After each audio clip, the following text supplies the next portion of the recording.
جناب عمر کہتے ہیں میں نے ایک جملہ کہا تو اماں نے تو مجھے لاجواب کر دیا.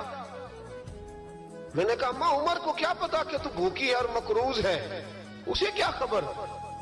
تو اماں کہنے لگی کیا کہا تم نے؟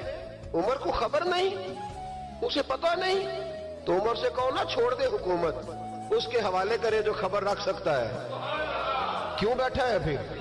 ہمارے حکمران کہتے ہیں ابھی میں صدمے میں ہوں, نکلوں گا تو بات کروں گا. اماں کہنے لگی نہیں خبر رکھ سکتا تو حکومت کیوں کرتا ہے, چھوڑتا کیوں نہیں؟ تو حضرت عمر کہتے ہیں میں کانپنے لگا. دوڑے گئے جناب عمر. میں نے کہا اس اماں کا 6000 ووٹ نہیں کہ اس کی قدر کی جائے. یہ اماں کوئی بہت آکسفورڈ یونیورسٹی کی ڈگری ہولڈر نہیں کہ اس کی بات مانی جائے, کہ لاوارث اور بیوہ بی بی. عمر دوڑے گئے, گھر سے اناج کا تھیلا کندھے پہ رکھا, 25 دینار بھی لیے, پکا پکایا کھانا بھی لیا. خادم کہنے لگا حضور مجھے دے دے میں اٹھا لیتا ہوں. تو حضرت عمر فرمانے لگے چل وعدہ کر قیامت کے دن بھی میرا بوجھ اٹھائے گا. کہنے لگا جی نہیں وہاں نہیں اٹھا سکتا. فرمایا پھر آج بھی نہ اٹھا, مجھے ہی اٹھانے دے, یہ میرا بوجھ ہے تو مجھے ہی. اماں کے سامنے 25 دینار بھی رکھے. پھر اماں کو حضرت فاروق اعظم نے 2 مہینے کا راشن بھی دیا, پھر پکا پکایا کھانا بھی دیا.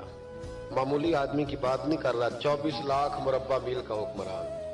حضرت عمر مدینے میں بیٹھ کے کبھی للکار دیں تو کیسر و کسریٰ کی ٹانگیں کانپے. جناب عمر فاروق رضی اللہ کھانا کھلا کے, اماں چارپائی پہ تھی تو عمر نیچے بیٹھ گئے. کہنے لگے اماں چل عمر کو معاف کر دے, چل چل جانے دے, کوئی حرج نہیں, بیچارے کو پتہ نہیں چلا. تو اماں کہنے لگی تو نے پھر عمر کا ذکر چھیڑ دیا. بیٹے میرے گھاؤ بڑے گہرے ہیں, میرے زخم بڑے سخت ہیں, کلیجہ پھٹے تو تجھے دکھاؤں کتنی تکلیف میں ہوں. میں تو پکا ہوا پھل ہوں, کسی وقت بھی دنیا سے چلی جاؤں گی. میں نے عمر کو معاف نہیں کرنا. جب میں قبر میں جاؤں گی نا, نبی کریم علیہ السلام آئیں گے تو میں عمر کی شکایت کروں گی. میں کہوں گی حضور اس سے پوچھئے یا رسول اللہ بیوہ اور بوڑھی کا خیال ہی نہیں کیا. تو آپ کے غلام کہتے ہیں میں نے عمر کو کبھی اتنا روتے نہیں دیکھا جتنا آج.